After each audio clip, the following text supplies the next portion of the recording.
Hey guys, taking a stop here in southeastern Ohio.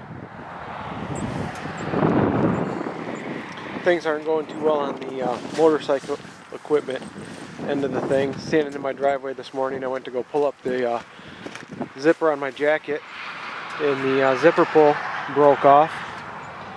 Figured it's too late to do anything about it, so I took off, and my first stop I didn't realize I had one of those locks in there that the pull releases, so I couldn't do anything about it. Couldn't get the zipper down. Luckily I had a paper clip in my pocket, and that ended up working. Then somewhere along the way my headlight went out, so first time I had any trouble with that. But just minutes before I stopped, it warmed up to a balmy 50, which is quite a bit better than when I took off this morning. It was about 36 and stayed about 40, 41 for most of the trip. That was pretty cold, but now it's getting a lot better. And somewhere here along 33, all of a sudden Ohio started getting hilly and nice. Being from Michigan, you think of Ohio a lot of times as being just flat and farmland, which the majority of it is, but this southeast section is really nice. So, well, I got to get moving on, guys. Hey guys, day 2 here on my trip, and I didn't stop and take as much video as I wanted yesterday for a couple of reasons. One is it was so stinking cold when I started out. I had to make a couple stops just to warm up and put me behind a little bit further. And what I had originally planned anyway was for my day 1 to be a get my mileage done trip, so that I can take a nice leisurely stroll in the back roads here. And kind of the way yesterday went was I didn't take like 75 type interstate, but still two lane road interstates, 33, 77, and once I got to Hocking Hills area of like Ohio, it started getting hilly, and then through West Virginia. And Virginia was nice and hilly. There's some cool grades and some good turns, but it was kind of all stuff that was meant for cars to take at 70, so it wasn't a big deal on a bike, but it was still fun. And started out at 36. I spent most of the day in the low 40s, warmed up to 50, but by the time I stopped again it was down in the 30s, and I rode through snow twice, believe it or not. And when I got to where I stopped, I looked it up, and it was warmer in Michigan than where I was at. And right now I'm in Speedwell, and Joe Zilla told me a bunch of places to stop, so many that I can't remember, and I believe he told me to hit these caves. And either way, if these are the wrong ones, even if these are the wrong ones, they're very cool inside. More than I can go exploring in motorcycle gear, and it's a little bit dark in there for video or pictures, but still a very neat stop.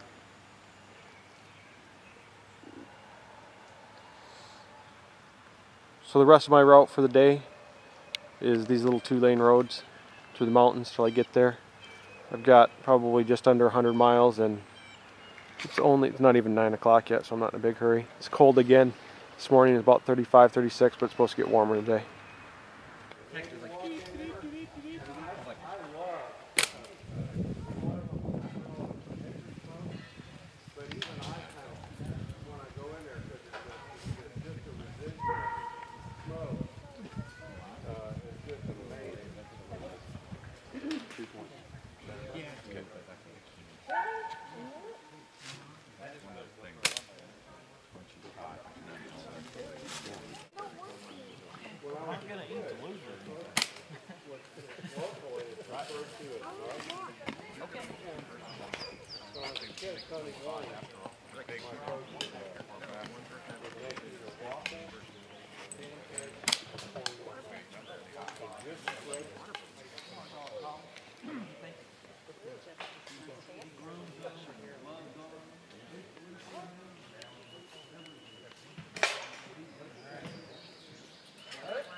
This is called mullein.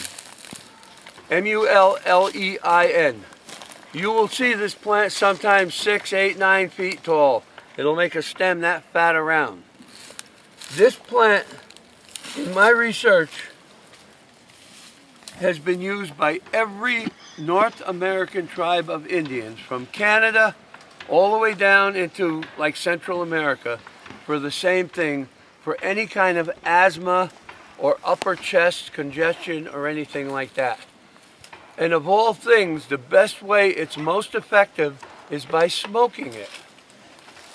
I want to tell you something. People who don't know, some of the books say this is wild toilet paper because it's so soft and everything else. Well, I want to tell you something. Back in the 1600s, 1700s, just around the year I was born, women used to pick these and they used to rub it on their cheeks. And it would irritate their skin and they would get that rosy glow to their skin. Well, I don't want a rosy glow to the other end of my butt.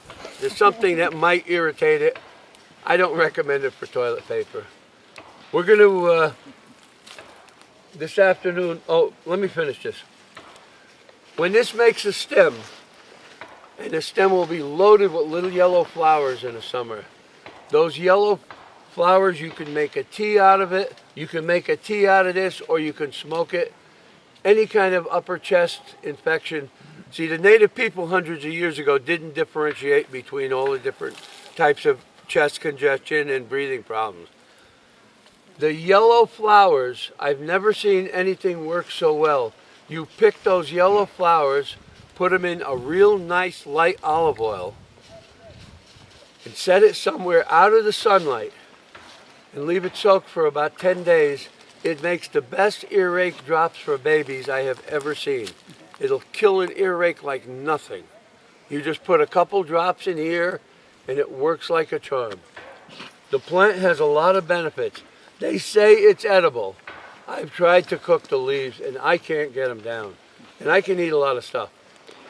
I can't get them down. But I wanted to show you the Virginia water leaf and the mullein. Don't be fooled, because this thing will totally change. And if you're going to study plants, you want to learn them in different times of the year, because they sometimes change.